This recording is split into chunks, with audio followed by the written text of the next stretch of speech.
Hi everyone, it's Garrett here at EurovisionIreland.net, and it's taken us some time, but we've managed to eventually meet the one, the only, Mr. Ryan Dolan. Welcome, Ryan. How are you, sir? I'm brilliant. Thanks very much. What about you? I was going to say that to you to begin with. You know, how has everything been? You've been on a roller coaster ride all across Europe since winning the national final. How has it been? Yeah, it's been amazing. It's really, really great. It's a great opportunity. I'm getting to travel about and meet lots of new people. I'm really enjoying it. And I'm really looking forward to getting over to Malmo. Excellent. It seems to everybody looking in, and people have been commenting on our site, that since the national final and to where you are now, like after coming back from Russia and places like that, is that you just seem to be enjoying the whole experience even more now. You know, after the pressure of the national final was over with, it's now you seem to be, oh, love this and I'm enjoying it. Would that be Yeah, definitely. Right? Yeah, before the national final, I suppose you had the pressure of trying to get through, really. But it's a big weight off now when you know when you're doing it, and I can kind of enjoy it more. It's great to be just getting about. I'm getting a lot more confidence, doing more interviews and things. I suppose at the start I was sort of a bit more shy, but I'm getting used to these now, so it's cool. And what were you doing this time last year? Can you actually remember what you were doing back then? This time last year, I suppose I was just in the studio a lot, recording and writing, a few gigs around Ireland, nothing major. So it's a massive change, and so quickly. Like, I think things have just went from sort of really quiet to just crazy.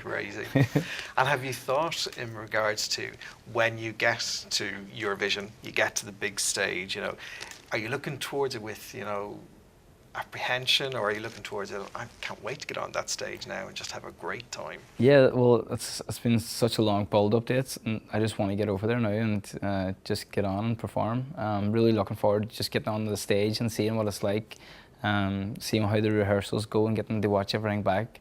But the stage looks amazing over there, so I can't wait to see it for myself. I think that for you, the song is a big dance song, and I think that in the national final, just because it's a smaller stage, you didn't get a chance really to let loose on it. Yeah, that's it. That sort of looked, I suppose, kind of restricted, but the stage over there is massive, so hopefully it'll come across more energetic and exciting over there. I know that you've said a lot of the times that in recent interviews, that Only Love Survives was written, you already had it written before Eurovision, and it was a lot more dance orientated. Yeah. How have you ever thought maybe of actually letting us hear what the original version was like, so we could, you know, how different is the original to what we have now? Yeah. Well, the original was basically a really hard dance beat, and it just had the hook, Only Love Survives hook, and that's all it really was. Once we realised we were getting to submit the song for the Eurovision, we thought we liked the hook and we liked the message, so we just thought we'd elaborate on it, and we wrote a few more verses and we sort of made it more pop. But we've just finished a few remixes of the song, so they're going to be on my new album. So they think they sound great as well. They're a lot more clubby. Excellent. And you've just mentioned it there, the new album which is coming out. Yeah. When does that come out? Well, we're going to release a mini album on the 14th, the night of the semi-final, and I'm hoping to have the full album finished around July time. So we wanted to have the full album finished for the semi-final, but it was just, we didn't want to rush it, so we're taking our time at it, and I'm really excited to hear it too, because I haven't heard the mixes really, you know. So it's going to be cool. That's my first album as well, so I'm really excited about it. That's brilliant. And what can we expect on the album? Will it be more songs like Only Love Survives, or the harder dance, you know, elements, or will there be some cover versions or some ballads? Yeah, well, it won't really be that hard to dance. There'll be a few songs similar sort of vibe to Only Love Survives. And then there'll be a few slower ballads in it as well. So just a mixture of everything. And have you written any of the songs on the album? Yeah, I wrote a few of the songs myself, along with Wes, the guy that wrote Only Love Survives with me. And the guy that's producing the song, Tom Nichols from London, he's also included a few of his own songs in it. So it's just a collaboration between both of us. Fantastic. the three of us. So how did the collaboration between, I know yourself and Wes were good friends and that's how you got together, but how did you know that you'd actually work well together, you know, as a really good creative? Well, we didn't really. I suppose when I started singing, I started doing competitions and things, and then people were suggesting to me to go out to them. Wes was a good friend of my family and my brothers, especially growing up. So I wasn't really that familiar with him. But we went out and I recorded a few vocals, and after a couple of years, I suppose, we were just out really footering about, just doing YouTube videos. We decided to try and write our own songs, and so we just seemed to work really well together, and we're the best of mates now, like when we get on really well, so it's easy. It's easier to do that Oh, when you yeah, know with the person. yeah, Yeah, exactly. So let's talk about Eurovision then, the actual sort of performance element of it. So we're going to go a little bit bigger than what happened on the national final. Yeah. And I know the other day you said that, you know, the outfit has come, Gucci, you know, inspired. Yeah. I know you're not allowed to tell me anything, because if you do, Rainey will kill me over there now. But I believe it's going to be a very good, very slick image. You know, it's going to look really well on screen. Yeah. Do you feel comfortable in the image that you've gone for? Yeah, definitely. I think it suits me really well. It's nothing over the top. It's not gimmicky or anything like that. It's just a nice. I think it's just a nice look. So no, I'm really happy with it, and the rest of the team are happy with their costumes as well. Costumes. Yeah. So no.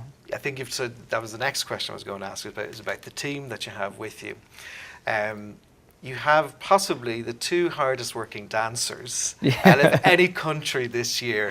Yeah. And when they started doing, you know, not only is the dancer team, you know, complex in its own right, yeah, but when they started putting the river dance element, you know, that we saw in Amsterdam and that we saw in Russia as well, yeah, there seems to be no, you know, limits to what they can do. No, they're talented. Now, do you have any dance moves, and will we see any dance moves from you? The song, performing the song it's a song that's really up there, so I'm trying to just concentrate on the vocals and let the boys do the dancing. Okay. If we get you into Euro Club and they play your song, will you do some dance moves with me and the rest of my team that's over there? We're putting a challenge down to you now. You might be able to persuade me when I'm over there. Good. Few drinks and we'll be fine then. And what we've seen over the run-up to the Irish national final and afterwards is that you have a Eurovision fairy godmother in the form of Linda Martin, who we all love, all adore, and obviously Malmo is a very special place for her. Yeah, it is. How did that relationship, you know, come about between yourself and Linda? Well, Linda's really good friends with my mentor, Stuart O'Connor. So he introduced us, and she's been absolute amazing support. Well before the national finals, she was coming in and visiting us in rehearsals and helping us out, and just really give us a lot of time. Like so, no, she's a lovely woman, and she's generous with her time. We spent a day with her last year because she was Jedward's mentor, and she was just the nicest person ever to us. And what advice has she sort of given to you, or has she told you what to expect at the Eurovision circus? Yeah, I suppose there's not a lot of advice you can give, really, just getting on stage and doing your best, but she's kind of told us what it's like and how crazy it is over there, because I have no idea what it's going to be like over there, but I'm speaking to a few people, like, and they're all saying that it's it's just mad. It's completely crazy. Yeah, so I'm really looking forward to just getting over and seeing what it's like after hearing all the stories about it and everything. So no, I think it's going to be great. Like so. Excellent. And am I right in thinking, have you met Johnny Logan, or have you been talking to Johnny Logan? Yeah, I actually met Johnny Logan about 2 months before I was even knew that I was going to be doing the Eurosong. My manager, Conor Mulhall, was doing the Wonders Tour, of the Eurovision Wonders Tour. Yes. So he invited me along to that, and we were there early, so had a bit of dinner with Johnny out the back. And, as you do. As you do. But no, Johnny's great. Like he's brilliant fun. He's an absolute gentleman, and he's really funny as well. It is really funny, like. But no, so I wasn't asking him for any advice because I didn't know I was going to be doing it then. It was just, no, it's just coincidence, like, really. And you also have Leanne Moore. And I mean, I think this is the first time in Irish history that we've had, you know, somebody as part of the Eurovision team 3 years in a row, because she obviously was with Jedward. Yeah, for the I think 2 years. I think it's actually, she's the only person ever to be Ever on, to do it, on yeah. the stage 3 times. So it's a big achievement for She's her. going Like, to be your lucky charm, yeah, is she? yeah, 3rd time lucky. That's a good way. 3rd time lucky. We Yeah. like that. So, when you actually get to Malmo, do you think that when you see the entire stage, do you think that you're going to freak out, or do you think it's just going to be, no, I'm happy with this? Yeah, I'm sure it'll be a bit daunting just standing on the stage. I've never been on a stage that big before, like, so and looking out and seeing all the empty seats. I suppose it'll be it will be kind of scary, but I'm excited at the same time, you know. So I'm looking forward to it. I think the Swedes obviously like you, because congratulations, you went into the top 30 in Sweden. Yeah, that's right. The only artist from any of the Eurovision countries this year that has charted outside of their own country. Yeah. Well done. Thank you. How did that come as a big surprise to you? Yeah, absolute surprise. I wasn't expecting it at all, and I think somebody sent me a message on Twitter saying that it was on the charts, and I went on and checked, and I was like, I couldn't believe it. Just yesterday we found out that we're in the Finland charts as well, so we're climbing up that steadily as well. So that's amazing, and even before, just the fact that we haven't even got over there yet, and you're already getting recognised. No, it's brilliant. So do you think that because the Swedish people like you, might there be an opportunity then for you to maybe work with some Swedish record producers, or? Yeah, you never know what might happen. Yeah, you need to start plugging that one. Yeah. Okay, any Swedish record producers out there, we want to get him, get him working on that. Is there much of your family going over? Yeah, the majority of my family is heading over. There's a few that has to stay home because we've got a few new nieces and nephews, just a few weeks old, so they have to stay and babysit. But all my brothers are heading over, and my 2 sisters, so it's the partners are having to stay home, unfortunately. Unfortunately. But it's going to be great to have them all there supporting me as well, and there's a few of my friends heading over as well. So. Excellent.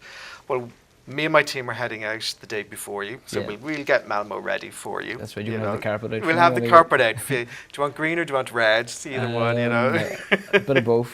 Right. Well, look, Ryan, the very, very best of luck. Thanks very much. To you. And if you have anything last to say to any of the fans out there, because you're #1 in our poll. Really? Over 50,000 people have voted, and you're #1 in our poll, international poll across Europe. Yeah, well, I'd just like to say thank you to Eurovision Ireland for all the support. I know you have really got behind me the whole build up to this, and I really appreciate all your support. And I hope everybody enjoys my performance on it. I'm going to try my best for you. Indeed. Remember, everybody, semi-final 1 on Tuesday, the 14th of May, and song number 13. It's going to be a lucky 13. That's my lucky number. Good man. There you go. Done. Thank you, Ryan, very much indeed. Thanks very much. Thank you.